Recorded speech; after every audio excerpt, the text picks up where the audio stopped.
paix de Doha. Position réitérée par l'exécutif national à travers ses communiqués du ministère de la Communication et Médias, dont les contenus nous est livré ici par Edith Chala. Suivez. La détermination du gouvernement de la République pour en finir avec la guerre dans l'est du pays est implacable et sans compromission. Les communiqués rendus publics par le ministre de la Communication et Médias, porte-parole du gouvernement Patrick Mouyaya, est très explicite. À la veille de la reprise des pourparlers entre les représentants du gouvernement de la République démocratique du Congo et ceux de l'AFCM 23, sous la facilitation de l'État du Qatar, le gouvernement congolais réitère son engagement résolu en faveur d'un dialogue constructif conformément à la déclaration de principe signée le 19 juillet 2025 à Doha. Peut-on lire dans ce communiqué l'intransigeance sur l'intégrité territoriale du pays et la volonté de restaurer la paix dans cette partie du pays paraissent clairement dans le même communiqué. Fidèle à sa volonté de veiller au respect strict de l'intégrité territoriale et de la souveraineté de l'État conformément à la Constitution, de restaurer durablement la paix et de soulager les souffrances des populations congolaises, particulièrement dans la partie orientale du pays, le gouvernement demeure déterminé à aborder ces discussions avec la détermination d'aboutir à un accord mettant un terme définitif aux violences armées dans l'est de la République démocratique du Congo. Le médiateur à ses pourparlers jouit de toute la confiance du gouvernement congolais et cela a été exprimé sans ambiguïté dans ce même communiqué. Le gouvernement de la République démocratique du Congo saisit cette occasion pour renouveler sa profonde gratitude à l'État du Qatar, dont l'engagement constant et la médiation discrète mais efficace demeurent essentiels à l'aboutissement du processus de paix. Le 45e sommet des chefs d'État et de gouvernement de la SADC à Antananarivo, Madagascar, s'est penché sur les questions liées à la promotion de l'industrialisation, la transformation du système agricole ainsi que la transition énergétique. Le vice-premier ministre, ministre de la Défense, Guy Kabombo Modianvita, a pris part à ces rendez-vous régionaux. Sandra Nyangi. Promouvoir l'industrialisation, la transformation du système agricole et la transition énergétique pour une SADC résiliente, c'est le thème du 45e sommet des chefs d'État et de gouvernement de la communauté de développement de l'Afrique australe, SADC, tenu du 15 au 17 août dernier à Antananarivo, la capitale malgache. La République démocratique du Congo y a été représentée par le vice-premier ministre, ministre de la Défense nationale et des anciens combattants, maître Guy Kabombo Modianvita, agissant en qualité d'envoyé spécial du président de la République, Félix Antoine Tshisekedi Tshilombo. Dans son adresse solennelle à la tribune, le VPM de la Défense nationale a mis en lumière les priorités de la République démocratique du Congo pour une intégration régionale réussie, tout en soulignant les défis sécuritaires persistants dans l'est du pays. Malgré les initiatives régionales telles que les processus de Luanda, Nairobi, Washington et Doha, le vice-premier ministre, ministre de la Défense nationale, a dénoncé avec la dernière énergie la recrudescence des attaques du M23 AFC, soutenu par le Rwanda, et la consolidation illégale de leur position sur le territoire congolais. Ce sommet de haut niveau a également été l'occasion de souligner les efforts communs de la SADC pour stimuler l'industrialisation, la transformation agricole et favoriser une transition énergétique inclusive. Des sujets cruciaux pour bâtir une région économiquement forte et durablement résiliente. Le 45e sommet a été marqué par la passation de la présidence de la SADC entre le Zimbabwe et le Madagascar. Le président malgache, désormais à la tête de l'organisation pour un mandat d'1 an, aura la lourde tâche de piloter les actions de la SADC dans un contexte régional complexe, marqué par les défis sécuritaires, énergétiques et économiques. J'en parlais tout à l'heure dans le titre. Le groupe MAPI en déroute après des violents combats avec le FARDC dans le territoire d'Irumu. Nous sommes là dans la province de l'Ituri. Les habitants sur place ont regagné leurs maisons. Les activités ont repris plutôt, quoique un peu, ça il faut le dire, timide. On en parle dans ces reportages de la RTNC Ituri. À Kabarolé, dans le territoire d'Irumu, le retour de la population est désormais visible après plusieurs jours d'accalmie imposés par les forces armées de la RDC. Une avancée notable, consécutive aux affrontements ayant opposé les FARDC aux éléments du groupe armé MAPI. Pourtant, signature de l'acte d'engagement de cessation des hostilités en Ituri.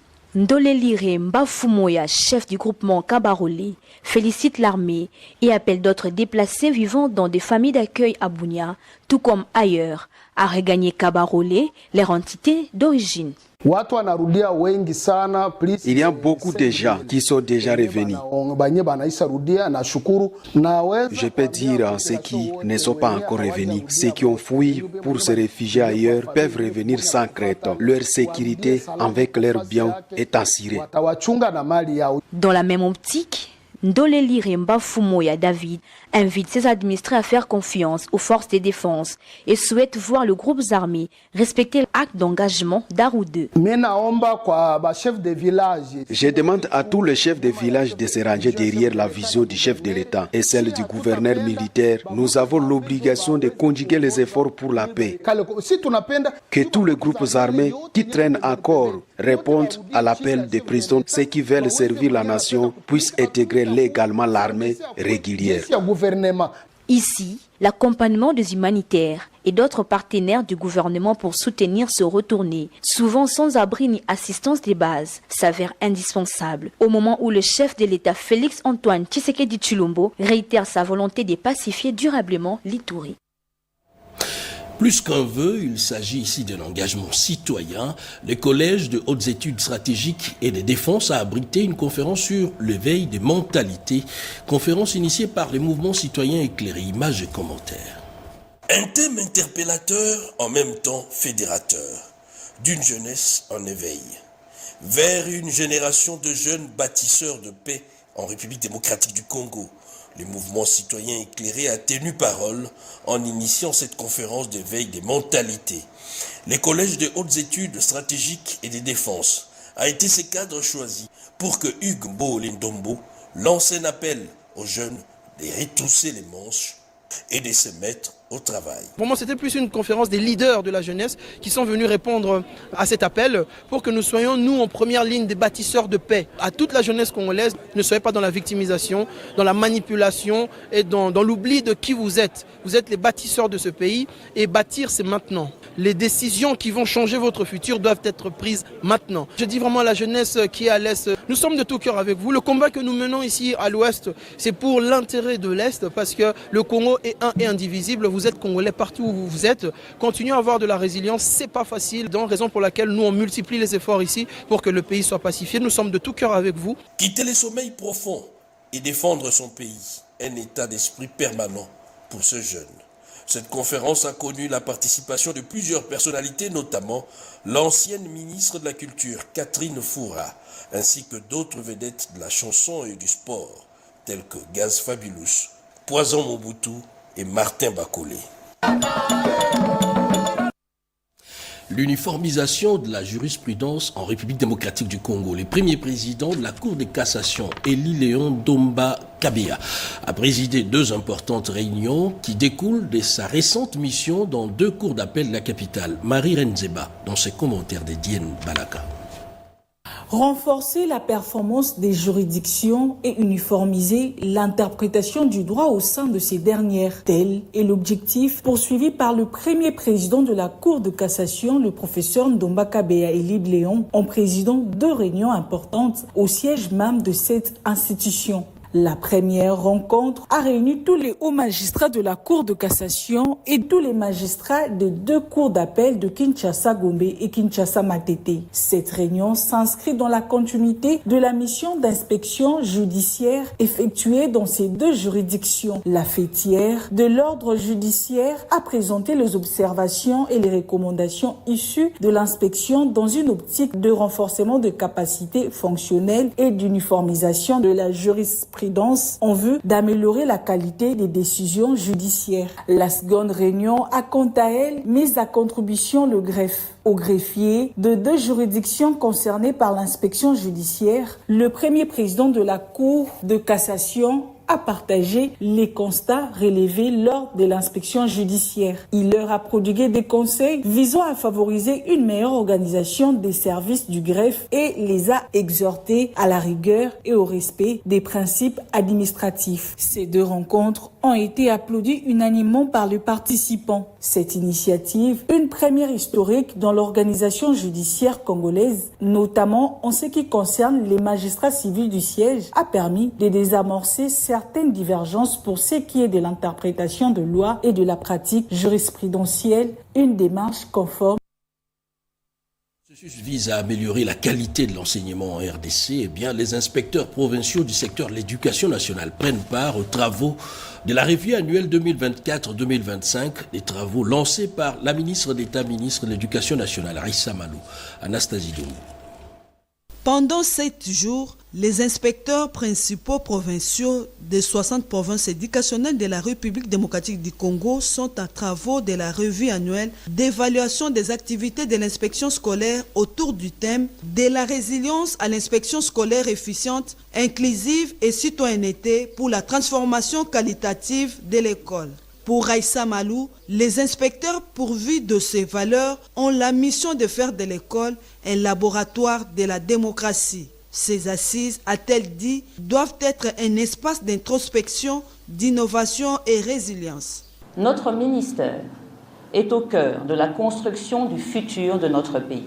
L'éducation est le fondement de la paix, de la cohésion sociale et du développement durable que nous souhaitons tous s'épanouir en République démocratique du Congo. Une inspection citoyenne est une inspection qui forme et encadre les bâtisseurs de demain. Cela signifie que l'école que nous voulons transformer doit être un lieu de formation de citoyens consciencieux et responsables. L'inspection scolaire doit être un modèle et incarner ses valeurs.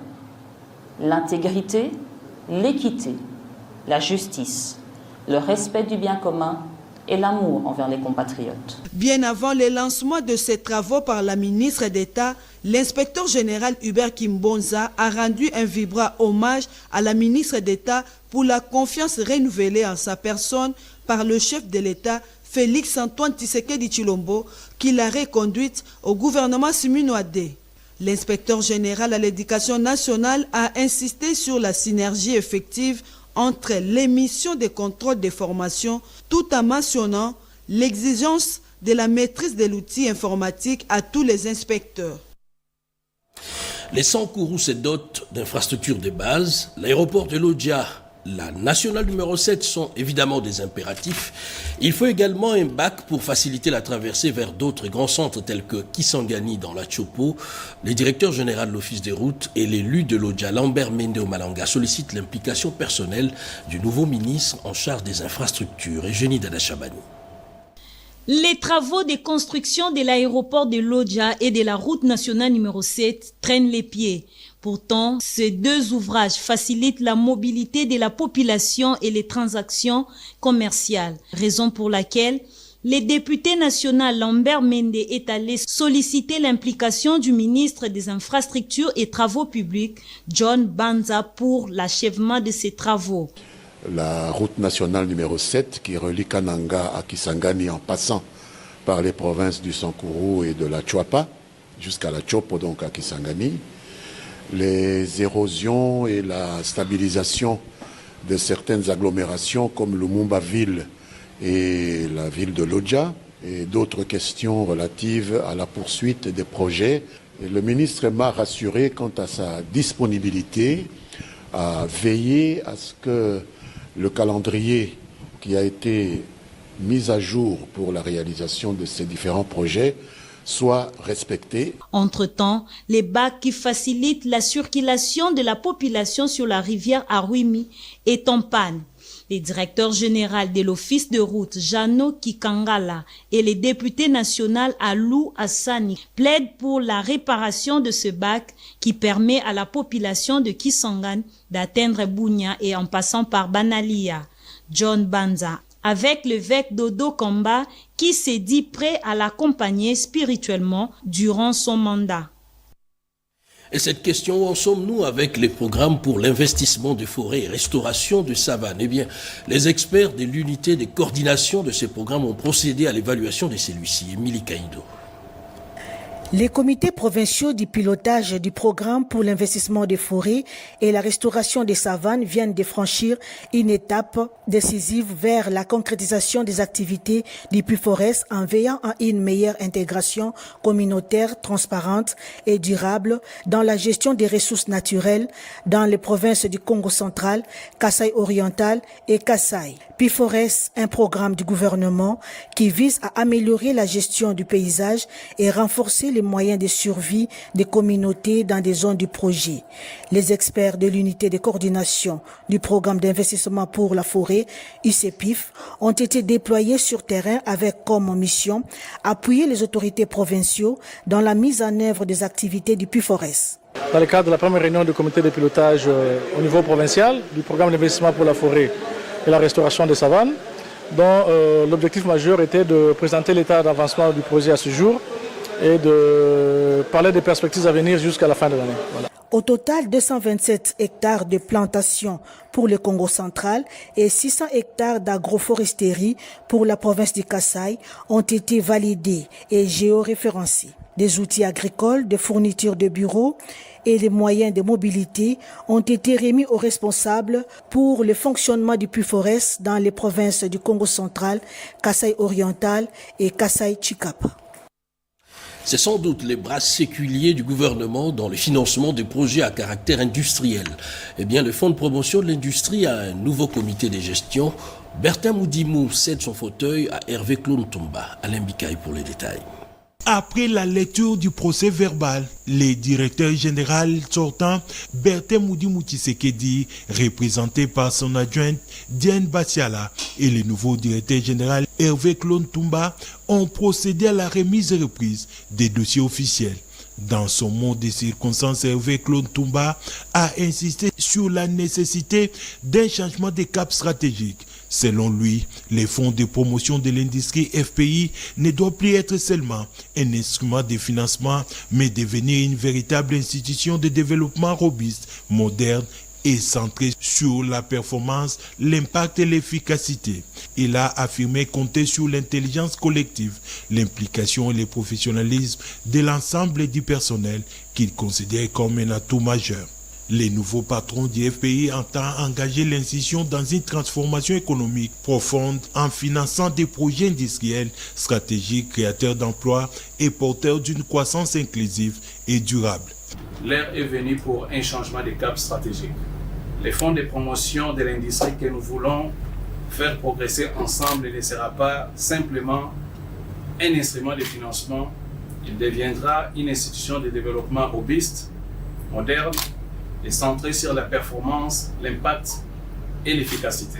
De son côté, Diane Batiala a exhorté la nouvelle équipe dirigeante à maintenir un haut niveau d'intégrité, de rigueur et de respect des textes. Enfin, Hervé Toumba et Diane Batiala ont rendu un vibrant hommage au président de la République Félix Antoine Tshisekedi Tshilombo et exprimé leur gratitude au gouvernement pour la confiance placée en eux.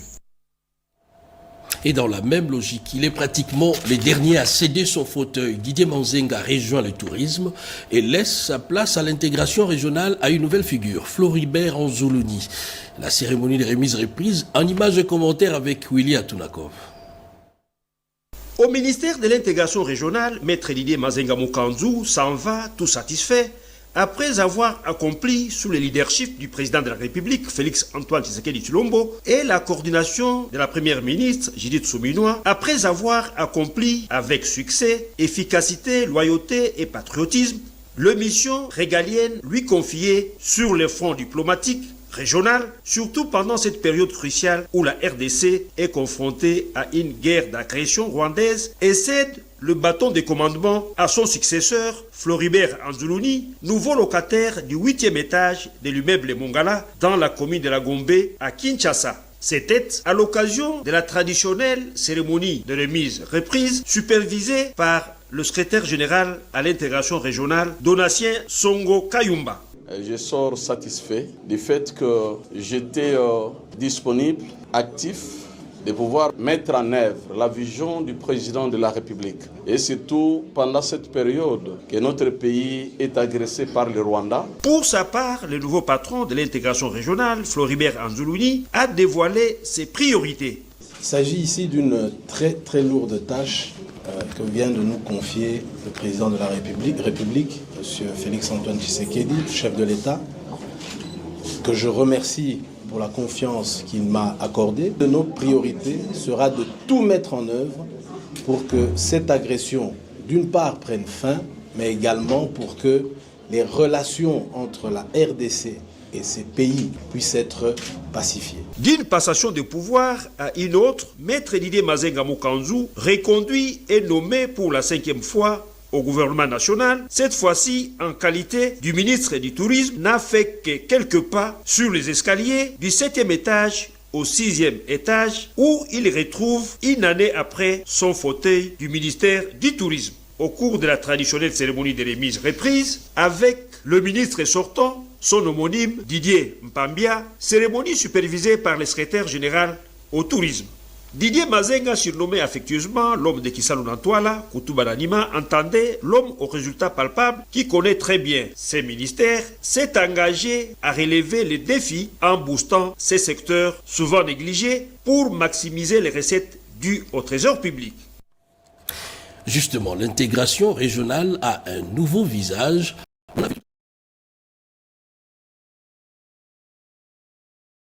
Floribert Anzoulouni prend officiellement ses fonctions. Mais alors, qui est Floribert Anzoulouni? Son portrait nous est brossé ici par Mamie et la suivait.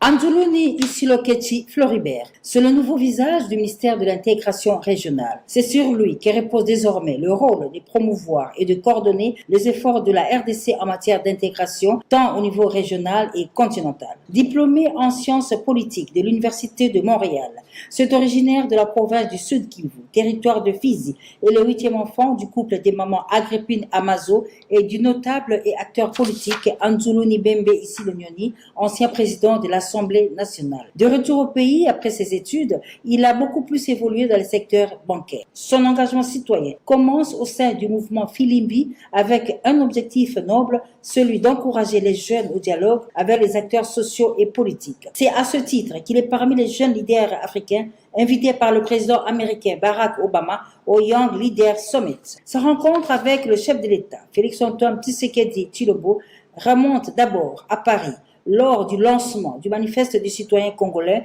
mais aussi à l'île de Gorée au Sénégal, aux côtés d'autres mouvements citoyens dont Y en a marre du Sénégal et les balays citoyens du Burkina Faso. En tant que citoyen engagé, il s'allie à d'autres organismes de la société civile pour lancer quelques projets, parmi lesquels Pona Congo et Congo Tolingi. En 2023, à l'issue des premières primaires organisées au sein de la société civile, Floribert Anzoulouni est désigné comme candidat